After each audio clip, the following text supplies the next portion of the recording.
And a good Wednesday afternoon to you. Welcome on in to lunch with Claibs and Joe here on claibsonline.com. I'm Joe Roderick, joined alongside by Mike Claiborne. Claibs, how you been?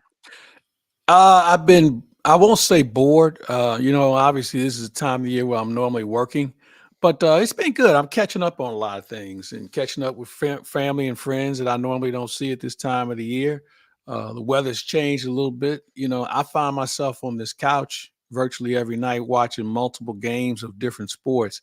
And I got to tell you, it's a little hard because you have Major League Baseball, you have National Hockey League, the NBA is winding its preseason down.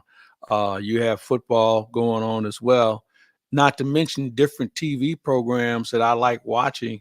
So, I have to really be careful with my time because I could start in the afternoon and it would be midnight before I get up off the couch. What shows, what TV shows, non-sports TV shows does Mike Claiborne watch? I've been watching this thing on the 4K channel, these wingsuit guys and how they fly.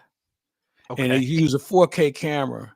So, I mean, it is so detailed, man. I mean, so I'm fascinated by that. I'm a huge fan of old movies that I've seen multiple times that I think that I've never seen them before.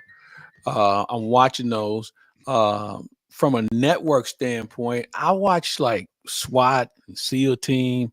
Uh, I'm not a really big comedy guy, as far as some of the comedies are on, but I find myself watching a lot of things on the streaming services like I think it's Amazon has this program called Face Off, and every league now has their own insider show where guys are wired up and they interview them, and the action is really hot and heavy. So I've been watching the NHL. Just finished watching History of the Black Quarterback.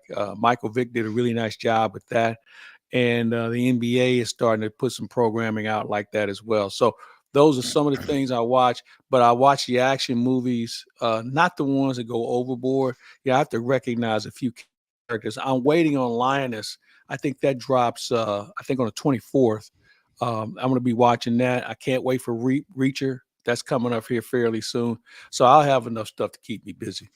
I outside of just the sports and the wrestling stuff for me, I've been binging Modern Family. Have never watched. I mean, watched a little bit of it here and there, but never finished it. So kind of getting into that. I think I'm on season 3 or 4, and I think there were 9 total, Mm. maybe more than that. But that's where I am with that. I have no Vince, current programming like outside of sports stuff that I watch yeah. on a week to week basis. They just finished, HBO just finished another marathon of The Sopranos. And I'm watching it like I'd never seen it before. Uh, I I was watching it for a while. I can't remember if I was in season 2 or 3 when I just kind of stopped and hadn't picked it back up yet, and I don't know why. Right now, I'm also waiting for the second season of Squid Game to come out. Did you watch that the first time it came did out? The not, Netflix show. did not. That's give that one a watch. Season 2 of it's coming out, I think, in December. Okay, so what's it about? It is a Korean-based game show where they are going. They take people down on their luck all throughout Korea. Some 200, 300 people in South Korea, and if you don't win the certain games, they kill you, and you are going on throughout the game by game by game until there is one person left alive. I got one word: Hmm. pass. What about that? What about that has you passing? Well, it's a game show, and It just is a drama I that know, is yeah. I around a just game. Yes. yeah, I'm good. All right. I tell you what, I'll give it 3 episodes. I Would think that there's be only like enough? 10. So I mean, if you make it So if I through, watch 3 episodes, then we'll see if I watch the fourth. So I'll give it a shot. All right, let me write that down now. What is it called again? Squid Game. Squid Game. Yeah. Okay. I think if you watch I think if you watch episode 1 and you make it past red light, green light, I think you'll be locked in after that. Okay. I think you'll All get right. invested in some characters, and I think you'll be I think you'll like it.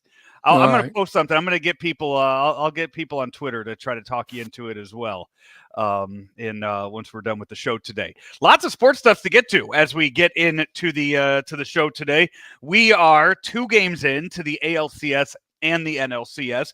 Week 6 has wrapped in the NFL. Already had a big trade happen this week in the NFL. College football.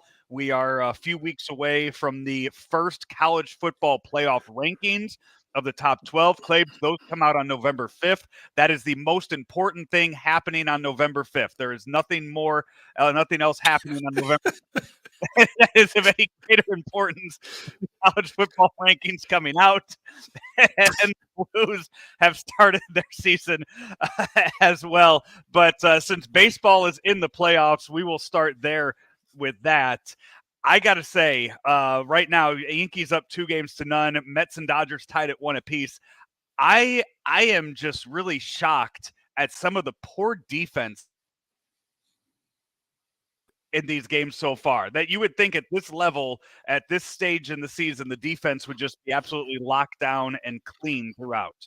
Was there any particular play that stands out for you?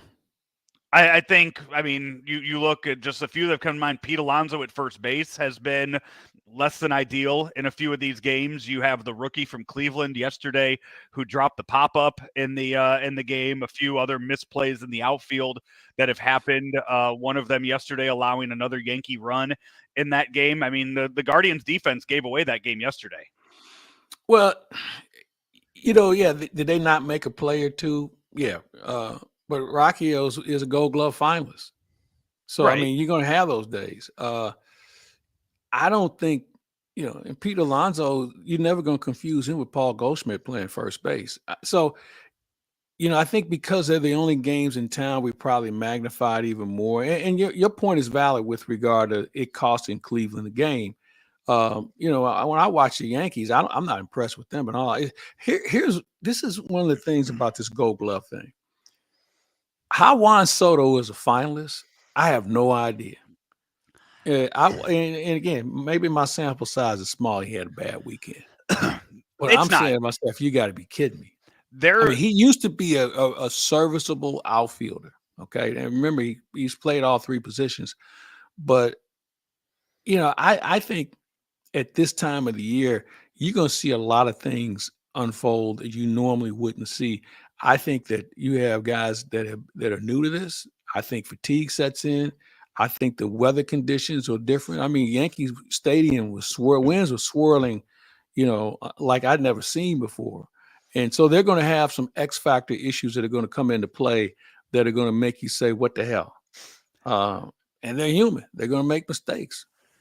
There's an account. AV Miller is the name of the account on Twitter. I just retweeted it from my account at Joe Roderick. A highlight reel of Juan Soto Gold Glove defensive plays from this past season.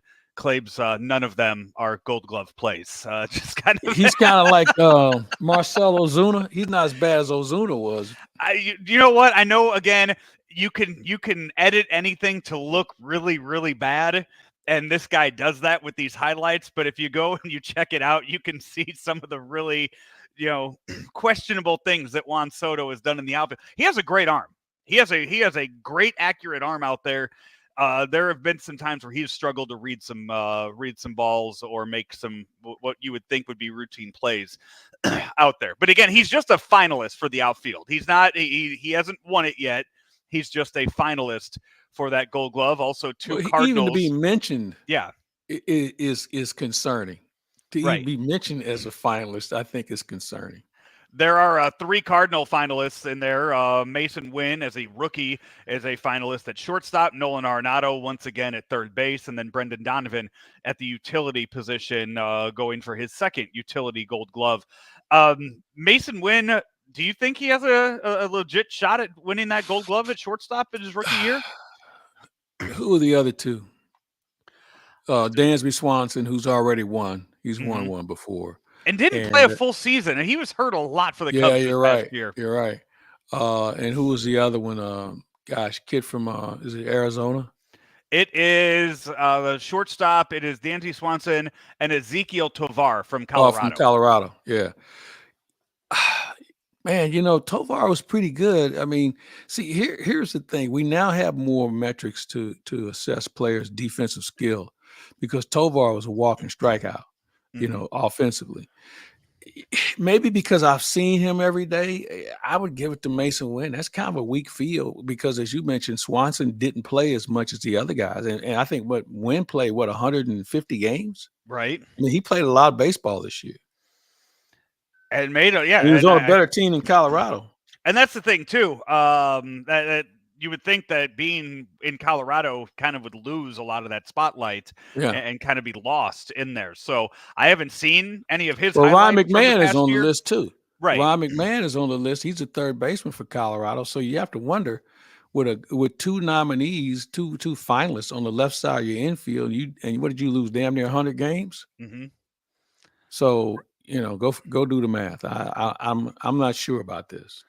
Brenton Doyle, also from the Rockies, is there as a center fielder. He's pretty good. I mean, I'm sitting here looking at the list for the center fielders that are listed there, and I mean, one of them played for the Brewers, and Claibs, all the games that I watched from the Brewers, I don't remember this guy at all. Blake Perkins Yeah, he was of the okay. Brewers. He was all right. I think had Siani not been hurt, I think Siani's name would have been in that discussion. Because I mentioned, Dansby Swanson hurt a lot of this year. I would love to know how many games Siani played this year compared to Dansby Swanson. Mm-hmm. And see just what that looked like. So this year for the Cardinals, Siani played in 124 games. That I feel like that should be enough, right? So 124 games for Siani, and for Dansby Swanson, he did play in 149, so he wasn't hurt for as long as I thought he was. He was hurt more this in the year. spring. Yeah. Yeah, he came back early spring. And I think he missed one or two series against the Cardinals too during the year. So I think that's I don't recall him playing that much against the Cardinals this year. So that might have been where I missed some of it with that. But to the games on the field, Claibs, one game apiece. Dodgers and Mets, they start game 3 tonight all the way back in New York. And as the old saying goes, a series doesn't start until a team wins on the road. And that's exactly what the Mets were able to do in game 2. A huge bounce back for them after being completely shut down in game 1 by Jack Flaherty. Well, the Dodgers pitching, when you think about what they did to San Diego and what Jack Flaherty was able to do, their pitching was on point. Now, Dave Roberts tried to steal the game with a bullpen start. That didn't necessarily work out. But overall, it's going to come down to who has enough arms, man, to win this thing. And the Mets, they've been in playoff mode since middle September? So we're coming up on a month, and they've been in that mode. They've been away from home a long period of that time.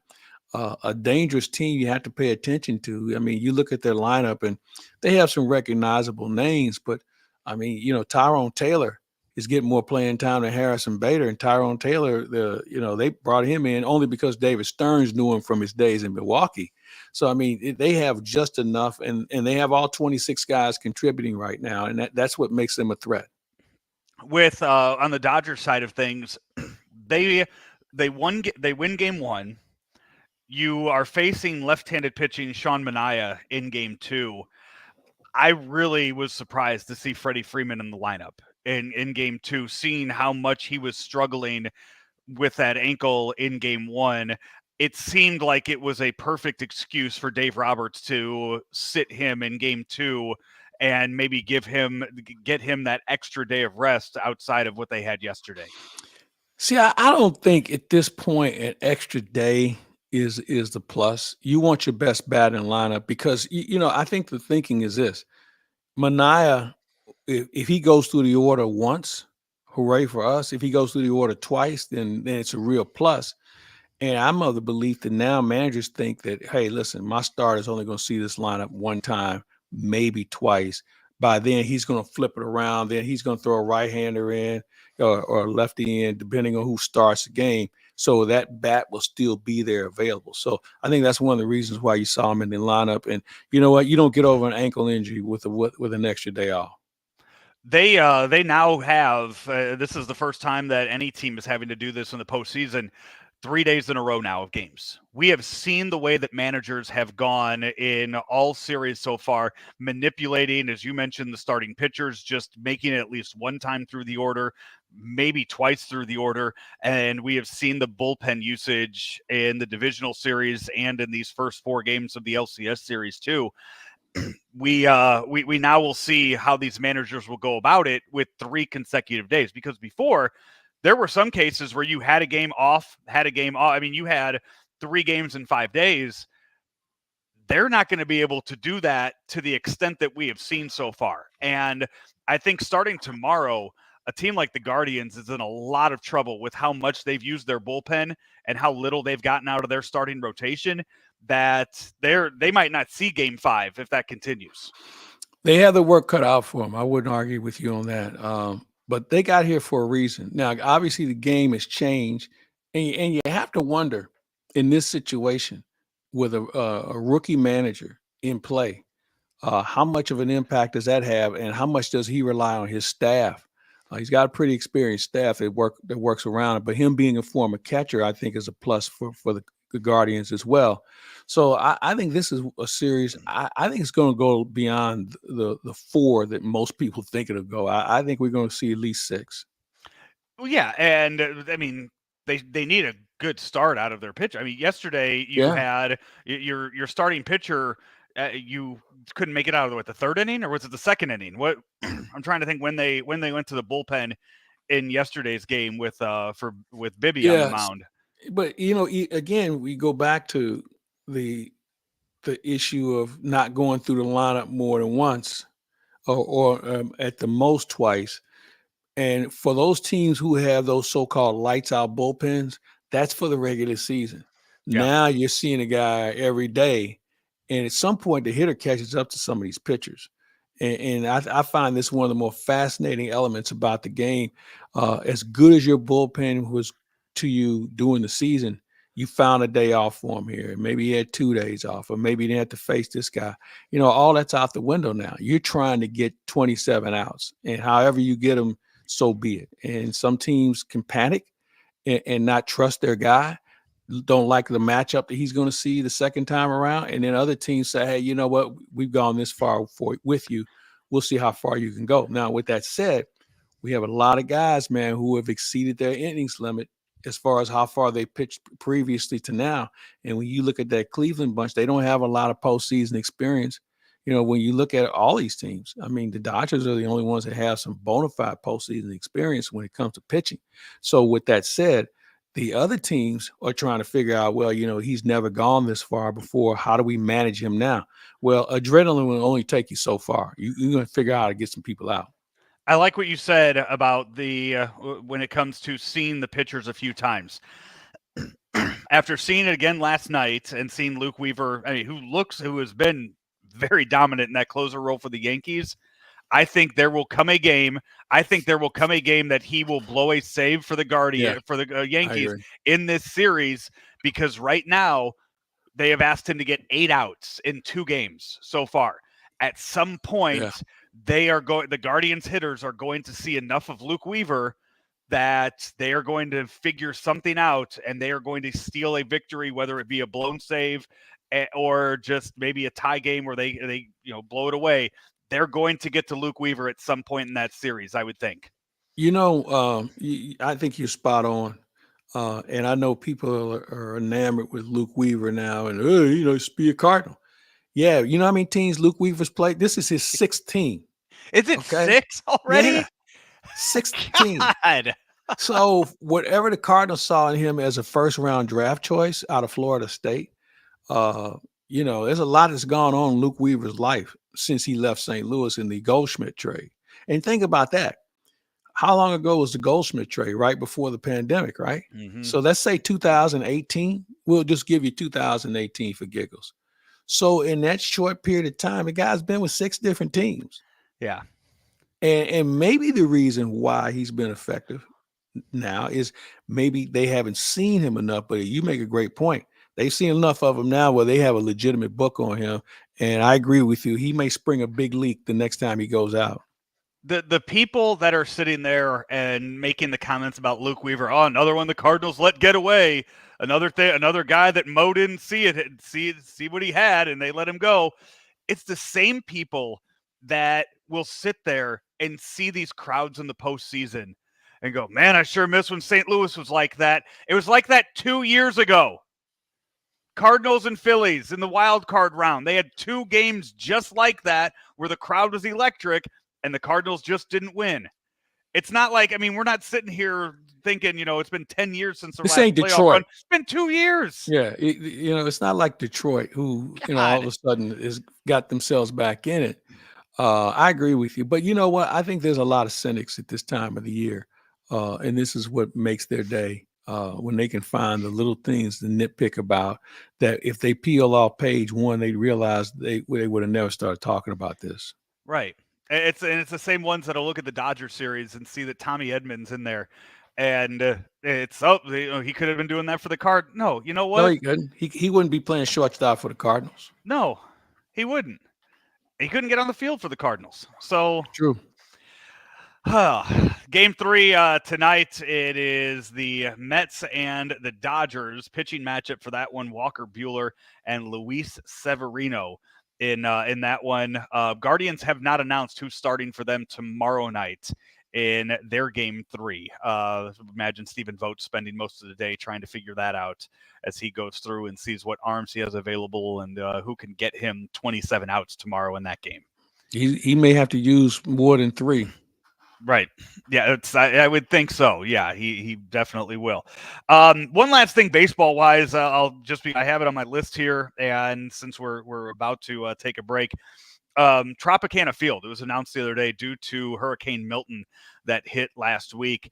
We all seen the images of the roof blown off of Tropicana Field. Came out yesterday that Tropicana Field will not be ready for the Rays to play opening day on March 27th of 2025. And with the cost of repair being, I think they said around 9 figures, they might not never play a game at Tropicana again, with wanting to build a new stadium in downtown Tampa.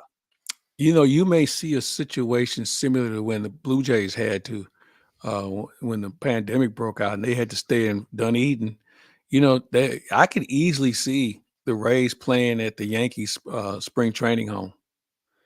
It's a big. I mean, how big of a place is it? Listen, they don't show up at Right. Tropicana, so I mean, does it make a difference at this point? They're just trying to get through a season at this point. And I know there was I read a story about Oakland could be an option. That nobody's traveling that far to see a team that didn't even draw in their own hometown. So I think their options are limited at this point, unless they plan on maybe, sharing a stadium with maybe the Marlins or someone close by. And even though it'd be the Marlins, it's not like the Marlins are across the street. So Right. they're on the other side of the state. So there's a lot of hand-wringing going on right now with regard to when they're going to play and where they're going to play.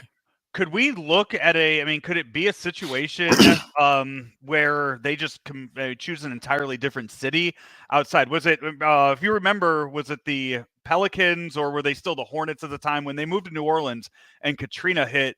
Didn't they play in Oklahoma City that entire year for most of the season? I don't recall. But this situation is different with regard to the look in the team and the organization and certainly the league.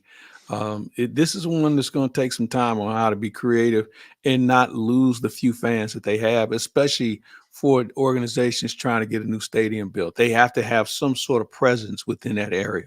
Yeah. As I'm looking through it, I thought that was the case. What Katrina would have been around 2006, 2007 when that happened. I thought they had to move and play somewhere else. But again, and MLB has wanted to expand. They want to look at other markets and they want to see where else they can go. That would be a good. You can't go too far though. You can't go too far. Remember, you already have a fragile fan base. And for you to take them out of state, I think is a huge mistake because people will forget about them. And then all of a sudden the stadium gets forgotten about. And the next thing you know, you got a bigger issue on your hands. Yeah, it was. Yeah, it was during Katrina back in that 2005, 2006 season. They did. They were known as the New Orleans Oklahoma City Hornets for 2 seasons, and they played in Oklahoma City before the Sonics relocated to Oklahoma City, and they built the new facility down there in New Orleans. That's what I mean. I would think maybe a place like Nashville would be a possibility for that to kind of test it out a little bit there. And Where are you going to play in Nashville? they have, I mean, they have a stadiums there. Is it a matter of having? Stadium. But is it a matter of having? If you're going to do that, why don't you just play in Orlando or in Tampa, where the Yankees play in the spring training games? Well, that's what I mean. Can you have multiple homes though? Because there's teams that play in that Yankees. Because I mean, outside of once the Cardinals leave Jupiter, there's teams that still play in that facility down in Jupiter at Roger Dean. So they would have to. They can go over to Fort Lauderdale. Nobody plays there. Right. So I'm just saying, like, they could toy with the idea. I don't think you can take the team out of the state. I think if you do that, you're asking for trouble because they're fragile with regard to their following. Right. And I don't know if the NBA would ever roll the dice and move a team to Oklahoma City like they did. They were stuck, and they have even less time to get this figured out. Right. Yeah, that's coming up in just a few months. Hey, we need to take a break here on Lunch with Claibs and Joe. A lot of football talk coming your way when we come back right here on Lunch with Claibs and Joe, powered by Gray Bar, driven by Mungenast St. Louis Acura. Mungenast St. Louis Acura has the all-electric Acura ZDX. The ZDX can go up to 313 miles on a single charge, and the DC fast charging lets the ZDX gain up to 80 miles in just 10 minutes. When you lease an Acura ZDX, you can save up to $7,500 with a federal EV lease credit. Or you can buy the new ZDX and get 0.9% for up to 72 months. Come on in to Mungenast St. Louis Acura and take a look at the new ZDX for yourself.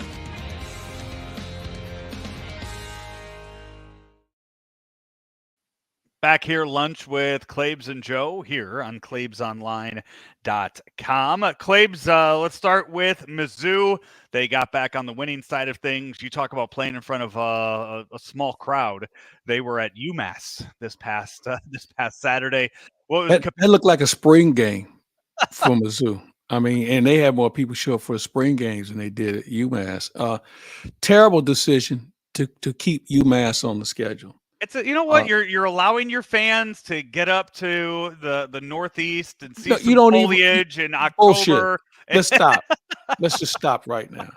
It was a bad idea. Why did it happen? Well, and this is what I love about college sports. Well, we put that game on the schedule a few years ago. Well, you can take them off. And the best example is when a new coach comes in and all of a sudden somebody before him scheduled Texas and Alabama. I guarantee you they say, well, we're going to take ourselves out of those games. We're going to tell them we want to cancel. They could have done that to UMass. They could have bought themselves out of it, got themselves a more legitimate candidate to put on the schedule that's going to help their rankings. You don't think that no one took this game serious, okay? We still don't know who Missouri is. Right. And this didn't help at all. I mean, I'm glad they won, and they won by a big margin, which they should have. But now that the rankings are starting going to mean more business, you're not going to find yourself in the top 12 with a UMass on the schedule. I'm sorry, it doesn't work. You could have found a lot of teams closer to the University of Missouri that you could have put on the schedule other than UMass. Yeah, there's not a whole lot of UMasses left on their schedule. They've gone, they have Auburn this weekend, who has not had a great season. They're not very good on the year. Yeah, but still, I bet you Auburn would go in and blow out UMass by a few touchdowns if they went up there last weekend. So it's not a team that you'll be able to take lightly, because Auburn's season so far, they just faced Georgia 31-13. They lost to Georgia just this last time they got beat up out pretty good in that game too, physically. Yeah. So I don't know what they're going to look like coming into Columbia, but that's why you put them on a homecoming schedule, right? They hung with Oklahoma. They hung with Arkansas. Auburn has played. They've played Cal this year, Arkansas, Oklahoma, Georgia. They have played some legit opponents this season, which is a lot more than Mizzou could say at this point. I would agree with you. You can't take them lightly. You have to wonder how much of an impact playing Georgia will have on Auburn. But again, like I said, you put Auburn on the schedule for homecoming because you thought you could beat them. Mm-hmm. So I think that goes into play also. So we'll see. We'll see what Missouri's all about. This will be a very big test because if they don't show well against Auburn, I think the people who put the polls together won't take Missouri serious where they can be a top 12 candidate. You have right now, I mean, Alabama is up next. This is your preview game. This is your practice game, your warm-up game for going down to Tuscaloosa next week and facing Alabama, who had a close victory over South Carolina, who had a loss to Vanderbilt the week before that, before that had a tough game against Georgia. So this week with Tennessee, we're going to find out maybe who Alabama is after what we've seen the last 3 weeks. I agree. Because right now, I mean, yes, it's Alabama. Yes, it's an SEC opponent that's ranked 7th in the nation right now. I still don't know what the level of concern should be for Mizzou going into that Alabama game until we maybe figure out who they are. But also, as we've both said, we don't know who Mizzou is yet either. No, I agree. And here's something else I'll drop on you. You mentioned you have to go to Alabama. Do you empty the closet with regard to your offense and just the different looks? Because I'm sure Tennessee and Alabama, they're going to unload the closet because the next guy who loses is going to find themselves out of this thing. So they have nothing to lose. But if you're Missouri, you should be able to beat Auburn without really unveiling a lot of things that you want to say for a road trip. Mm-hmm. And I'm not saying you got to have every gadget play in the book, but you better have a couple of different looks formation wise. You better make sure that you can get Luther Burden open, and you better make sure you can run the football. And you might have to do that a little differently against Alabama because up front, they're still big and tough. So it's a different look than what they're going to see against Auburn. But I'm wondering how much of the real Mizzou are we going to see this Saturday compared to what we're going to see next Saturday? I really do think that you have to open it all up because I think you saw how your team went on the road and performed at a tough environment in Texas A&M, and they weren't ready. They weren't. I mean, there was. So were they not ready, or were they? See, I was under the belief. See, here's the first thing. This is a very sloppy team. Okay, Yeah. from what I've seen, they take some bad penalties. They're not in the position they need to be in, and they're very undisciplined because they take a lot of unsportsmanlike penalties too. So I don't know who they are from that standpoint compared to the fact they were outmanned and outgunned. You know, Missouri beat themselves. Think about it in the A&M game, the 75-yard pass play that got called back. They had a couple of plays that were called back, you know, for a guy being downfield or a holding call and little things like that. They have to eliminate the internal mistakes before they can start claiming how good or how bad they are. You had the adversity of that missed call on the first drive that completely just shut you down, and then Texas A&M ran right down their throats, right down the field, and scored. And from there on, it was game over. Texas A&M just ran it from there. So I do think they need to be ready to score and just kind of be ready for that and be ready to go with whatever you think Alabama's going to throw at you. Just assume that's Auburn this weekend at home, where you don't have to deal with the added crowd noise, because Tuscaloosa is going to be a heck of a lot louder and a tougher environment than Alabama, because you assume Alabama's a better team than Texas A&M. Wait a minute, you just lost me there. Yes. You think Tuscaloosa is going to be louder than College Station? I think Alabama is a better team than Texas A&M. So I think when I say you add the environment, Texas A&M top 5 or top 3 probably toughest places to play, but Alabama's better. And they didn't even sell it out. That was really the ironic thing about that. So they have their hands full this week, and again we'll find out who they are. And really, when you look at it, Joe, we really won't know who they are until after next week, because their season will be decided over the next couple of weeks. It will. It definitely will. But even if somehow they go down to Alabama and upset them, you still have Oklahoma the week after that. So, yeah, these next 3 weeks we'll decide if we can pencil in Mizzou into that top 12, into that college football playoff.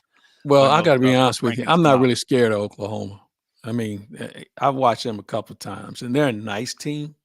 But I'm not scared of Oklahoma. There's no Billy Sims or Elvis Peacock or anybody like that back there. I mean, they're a team that's trying to find their way in a new conference.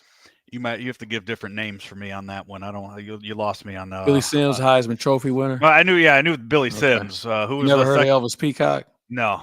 When they used to run the wishbone, man, he's big, tall. He's kind of like Eric Dickerson. You talking about the wishbone? You just lost a whole lot younger of an audience that we had here too. Yeah, that's a good point. All right, let me just shut up. There are some other really good games. We're sitting here talking Mizzou. There are some really, really good games. We already Texas mentioned and Georgia. How about that one? Yeah, that one right there. That one could very well determine the number 1 seed in this. But I'll tell you this: after Oregon beat Ohio State, I thought Oregon should have been named number 1. Well, I don't know. I mean, first of all, it's a conference game. Second of all, Ohio State, I don't think anybody knows who Ohio State is, to be honest with you. So, again, we go through this whole fact-finding of who's who, but we're so enamored by the name on the jersey compared to the names on the back. And I think when you do that, you put yourself in a situation where when somebody does get beat, it's like, oh my goodness, they got beat. Well, they weren't. We don't know who they were in the first place. You know, Ohio State kind of had gone the way of Missouri, where they didn't go out and toughen themselves up very much. And Oregon, was the pride of the Pac-12 for a long time. So, they've been laying in the weeds waiting on Ohio State. I think it was a great game for Ohio State to go on the road and play a team like Oregon. And now that they're in their league, we're going to see a lot more confrontations like that. I think if you named Alabama the number 1 team in the country after they beat Georgia that week, and they jumped all the way up to number 1 and jumped over Texas for that. That's why I think Oregon should have jumped over Texas for that too. I think that beating the number 3 team in the nation, I think should have elevated them to that number 1. But again, as we've mentioned, it's a long way before those playoff seeds are actually set. And the rankings, for the most part, still don't matter at this point. Other ones too to kind of watch. Arkansas, not great, but LSU travels to Arkansas. That's a big rivalry game for that. LSU, again, one of those teams that you're watching to see if they lose that second game of the season, they might be on the outside looking in for the college football playoff. So that's another big one to see. As well. So those just a few on there. Not as big of a schedule as last week, but still some. Every week's important now, especially with all these one-loss teams. I think there's 8-10 teams that are undefeated at this point. I don't think that's going to be the case, though. I think you're going to have some 2-loss teams in this thing. Right, and that's what I'm saying, that you have that one loss, but that second loss, though, that puts you on the bubble. The second loss, deeper in the calendar doesn't help your case. Right. So that's where you're looking at with these teams that are still undefeated. You're saying, okay, hey, we still have that loss that we could have. We could still get that loss. It's not going to drop us out of the 12.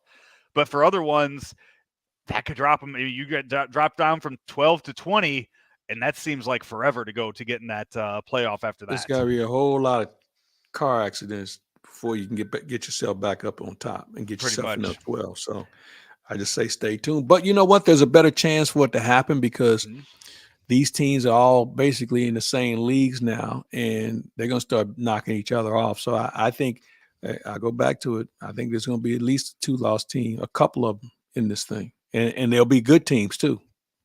Let's take another break. When we come back, we'll shift over to the NFL right here on Lunch with Claibs and Joe, powered by Gray Bar, driven by Munganess St. Louis Acura.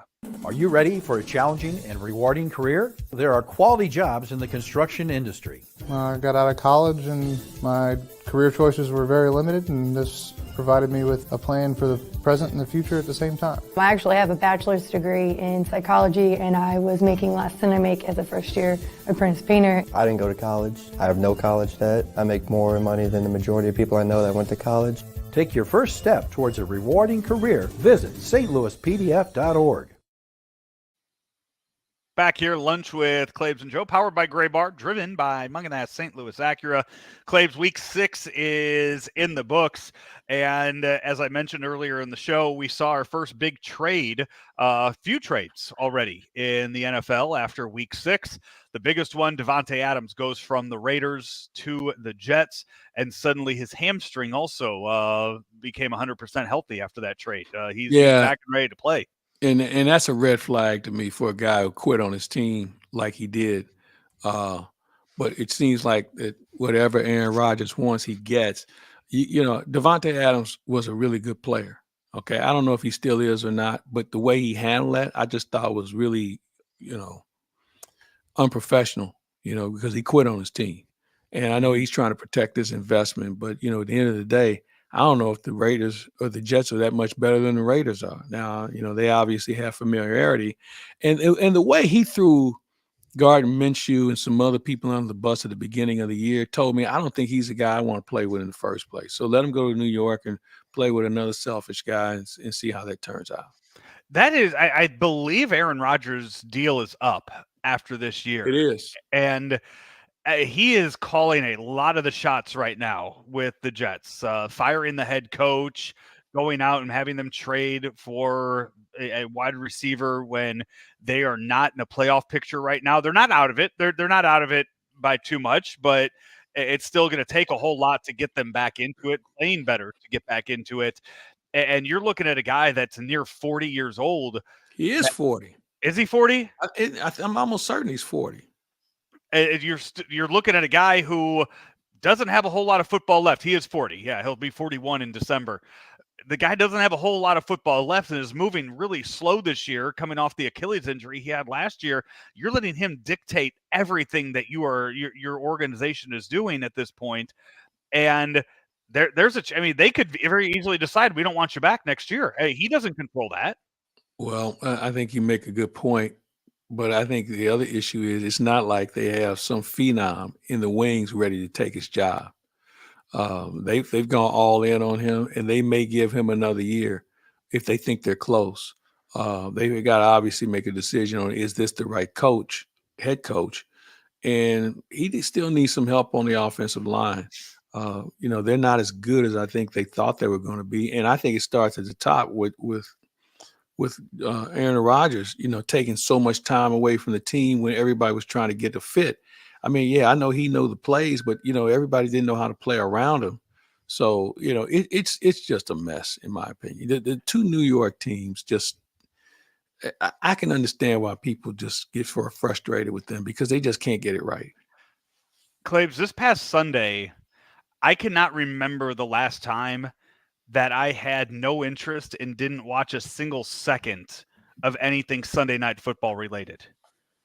Like Who even played? On nights where it was you meant, well, that's what you just brought up. You meant it was Giants and Bengals. Yeah. On Sunday night.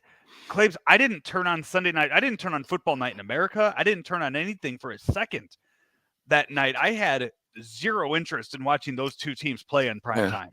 I stuck my head in the door on it just a little bit, but I can certainly understand why you wouldn't. The Giants probably were more notable because they were part of Hard Knocks than they have done anything on the field, especially with their first round pick not available. That didn't help the cause either. So they've got some issues going on. Yeah, the Bills also made a trade this past week. They get Amari Cooper from the Cleveland Browns. I think that says a lot more about the Browns than it does the Bills kind of going at it. The Browns are in a tough spot right now. They do not want Deshaun Watson as their starting quarterback, but they're kind of stuck with him with that contract, and he's not doing enough to get himself suspended at this point so they can get out of that contract. And you can tell that they just do not want to deal with him anymore and have him as their quarterback, but he's out there every Sunday still playing. Yeah, but you're right to a point, but you have to look at who's around. He doesn't have Nick Chubb. He doesn't have any running game whatsoever. Offensive line has had some injuries along the way. Toomer's a really good player, but once you key on him, then it's it's a wrap. Now that doesn't mean that Watson hasn't played well, hadn't made good decisions, because he hasn't. And I think what's even compounds this matter more, you have Jameis Winston, who's always the most popular guy in every locker room he's ever been in. He's just waiting in the wings. And from what I've been told, he's looked better from day one as far as practice was concerned. And he's a guy that can win some games for you. So they're going to have to bite the bullet here at some point, and it really puts a coaching staff in a bad situation because Stefanski is a pretty good coach, but man, when your hands are tied like this, it's really hard to look at that locker room and look at those players and say we're putting the best players on the field when you're not. Nick Chubb is going to be making his return this Sunday. He is. They announced good. earlier. I'm anxious to see what he looks like because this is his second major knee injury that he's had. And the older you get, the harder it is to recover. I have luckily been able to avoid seeing any of the Aiden Hutchinson injury from this past week. I was told to seen one broken leg. You've seen them all. I still though I don't want to see a new one. I don't want to see a new one. I don't want to see a leg bent that way. And that's a huge blow to that Lions team that looked like they were Super Bowl contenders this year. You're right. I wouldn't be surprised to see them try and go out and get some help. But, it's interesting listening to their coach. He kind of gave the impression that maybe the season isn't totally over. Now, I've seen guys come back from that in season. I remember Jack Youngblood came back from it in a season. There have been guys that have been able to do it. The severity of the injury is something we're not sure about.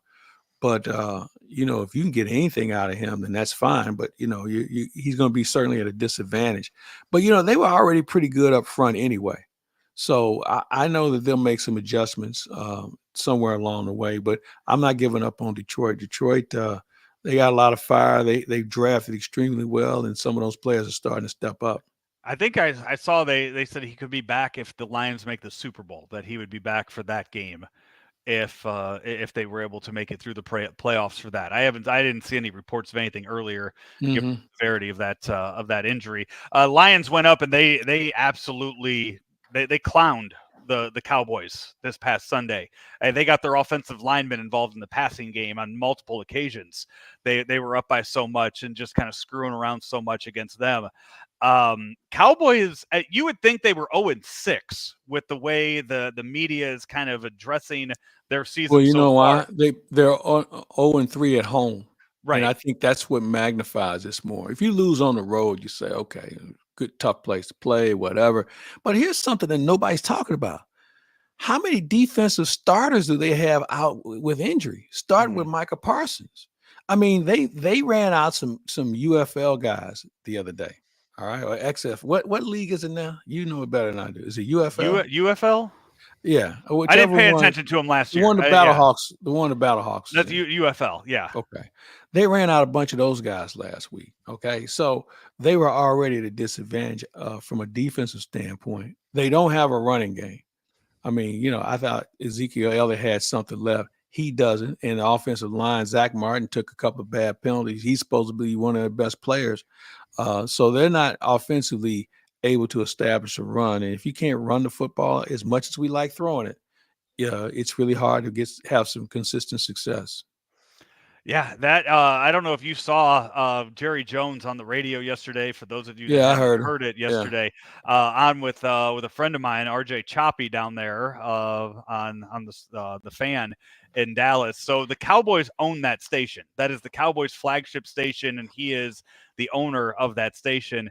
But Jerry Jones getting real defensive at this stage in his life with the Cowboys not having made a Super Bowl. Is it 30 years now? Was it 94 or 96? Is it defensive or frustrated? That felt, to go and threaten somebody with their job, threaten somebody's job, that's defensive. Okay. To say I'll go get somebody to ask, I'll go hire somebody to ask questions, that seems more defensive. It's defensive out of frustration. But this isn't the first run-in he's had with these guys. Okay. So you think about the difference in age and where Jerry stands and where they stand. They've had run-ins with him before. And maybe they went one question too long about a subject that was obvious. And I'm not trying to defend either one of them. I'm just a guy who listened to the radio, and I'm like, this is interesting. And I think Jerry's frustrated, and maybe he took it out on those guys, and that's unfortunate. But I think, Jerry Jones thought he had a better football team than what he's seeing on the field. And those guys just happened to push his button, and he said what he said. I bet they'll be back next Monday. They were back today. Yeah. Yeah, they were back, they were on the air again this morning. There was no suspensions or anything like that. So another loss, and we'll see how they look after that. All right. Well, so wait a minute. They're not going to fire some radio guys because the team sucks. That's what he threatened yesterday. He said, "I'll take you guys. I'll find somebody else to do your jobs." Yeah, okay. I think after thinking about it, I don't see either one of those guys getting fired because they ask questions. And then he did go. He had an interview with The Athletic the night afterwards last night. So even after sitting around and thinking about it, he had an interview with them, and he said, "I expect that from from national media, but not guys that I pay." And you know what? I kind of get that. I kind of get it. I mean, they're all on the same team. And I've been in that situation where I think it's how you pose the question is how you get the answer. I mean, there have been things that I have had to deal with the Cardinals. Questions I didn't want to ask, but I know they had to be asked to be addressed is why this went wrong or why this didn't happen, whatever the case may be. But you do it in a respectful manner where you're not trying to make light of it to the point where now all of a sudden it's a joke. And, those guys asked legitimate questions. Jerry just wasn't having it that day. So, but he thought that these were people who could at least roll it out there differently for him to be able to address it in a manner that gives him a little bit more wiggle room compared to them trying to nail him down to one thing. All right, Claibs, we will take our final break. A few minutes left in the show. Your camera froze, so I'm going to ask you during our quick commercial break to turn your camera off and turn it back on so we can see your face moving. And the final segment, we're going to talk a little Blues hockey here and get your thoughts. Oh, there you go. You already fixed it. Look at that. We're still going to take a break, though, and when we come back, wrap up the show here on Lunch with Claibs and Joe, powered by Gray Bar, driven by Munganess St. Louis Acura. Can Gray Bar help my electrical and datacom jobs be more productive? Yep. Our supply chain services are designed to do just that. Like job site services? Yep. We deliver the products you need where and when you need them, no matter your industry. What if I have technical questions? Yep. Our specialists are top-notch. Emergency support? Yep. Even after hours. They're a unicorn.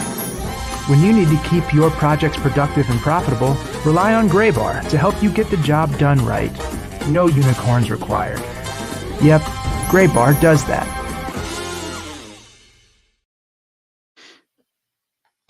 Final few minutes here, Lunch with Claibs and Joe. Claibs, the Blues had their home opener last night. They are 4 games into the season. Figured we'd wrap up today's show, letting you give your thoughts on what you have seen from the St. Louis Blues so far. Well, they're still a work in progress. I don't really assess teams this early in the year.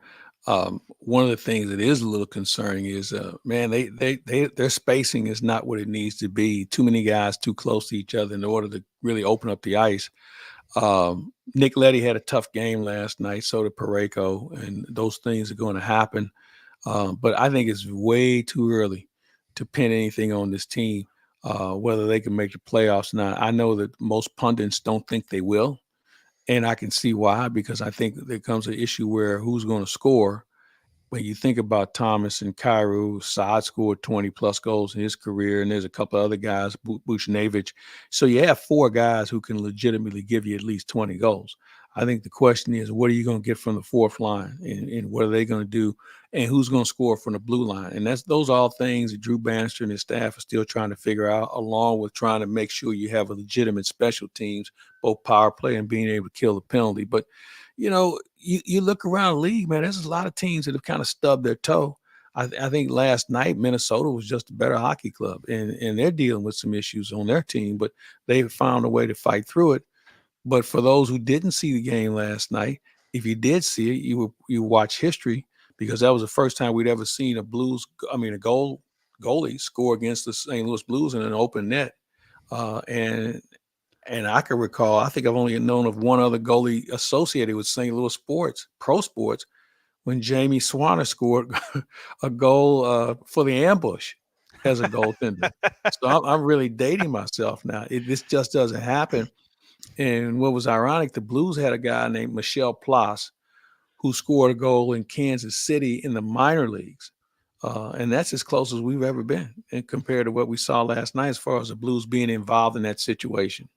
Claibs, that has happened 10 times in the history of the NHL where a goalie scored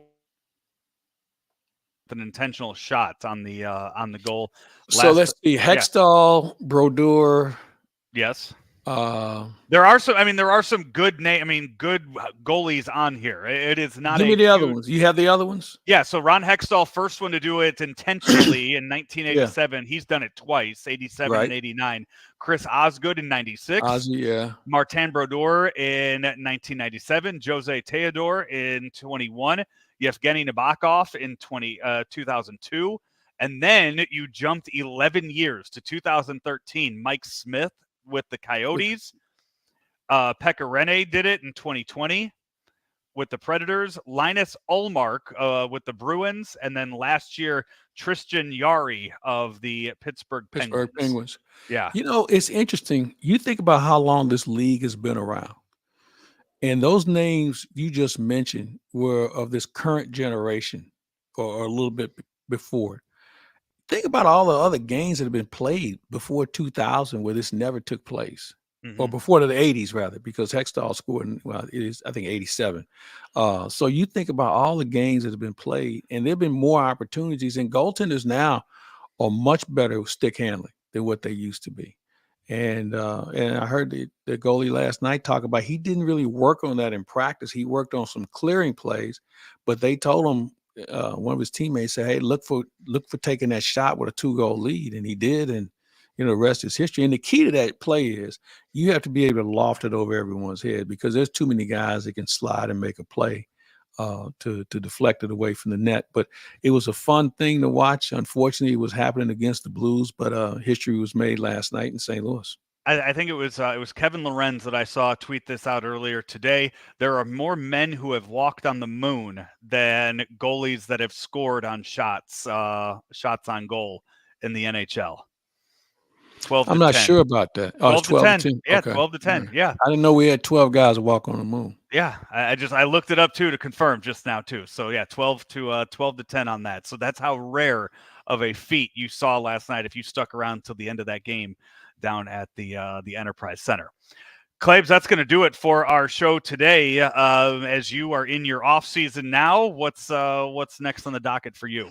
Well, going to try and go see Missouri and Auburn this weekend. And then start to plan a little bit of a vacation, and try and catch a couple of Blues games along the way and see what's going on there. And we'll kind of play it by ear. Try and catch some NBA. I might get on the road a little bit and see some NBA also. Go down to Memphis and see the Grizzlies, and maybe over to Indianapolis and see the Pacers. NBA season starts on the 22nd, and it should be a very interesting one. Started with the Celtics. Can they repeat? They didn't bring anybody in new. They kind of kept everybody together. It'll be fun to see how they compete against teams who did try and bolster their lineup. And yeah, and seeing how much Bronny James plays for the Lakers. Hey, the second he steps on the court, he and his dad will have the highest point total father-son duo in NBA history.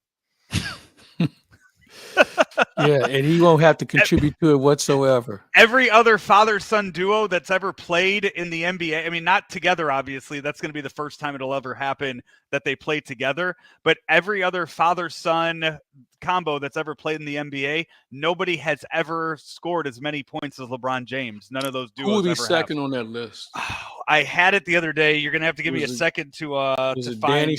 Danny and Dolph Shays? It is, if I would,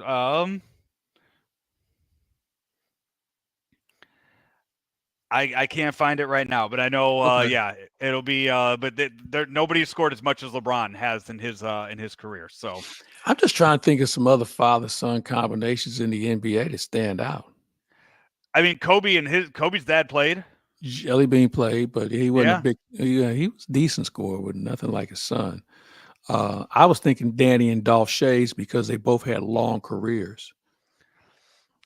It is so. Number one actually is Kobe and Jelly Bean. Yeah, okay. 38,895 points. Number two on the list, Steph and Dell.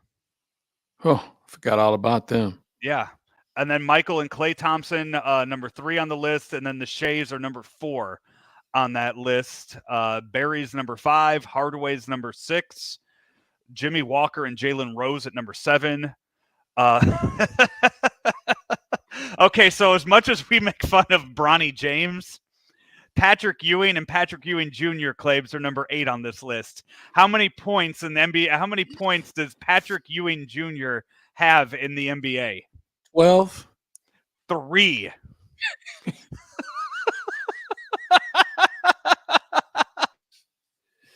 That's bad. That's bad. Rick Barry, by the way, is on the list twice. He comes in at number 9 here's the too. thing, because Barry's had so many kids play in the league. Yeah.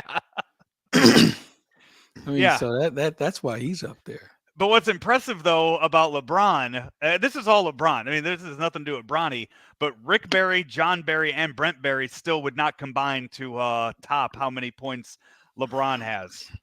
Well, they were all part-time players with the exception of their dad, so that's how makes impressive sense. a number that is. All right, that's going to wrap it up for our show today, Claibs. Enjoy your playoff baseball tonight and wherever your other travels go. Until next time, he is Mike Claiborne. I'm Joe Roderick. This has been Lunch with Claibs and Joe, powered by Gray Bar and driven by Munganass St. Louis Acura. Munganass St. Louis Acura has the all-electric Acura ZDX. The ZDX can go up to 313 miles on a single charge, and the DC fast charging lets the ZDX gain up to 80 miles in just 10 minutes. When you lease an Acura ZDX, you can save up to $7,500 with a federal EV lease credit. Or you can buy the new ZDX and get 0.9% for up to 72 months. Come on in to Munganass St. Louis Acura and take a look at the new ZDX for yourself.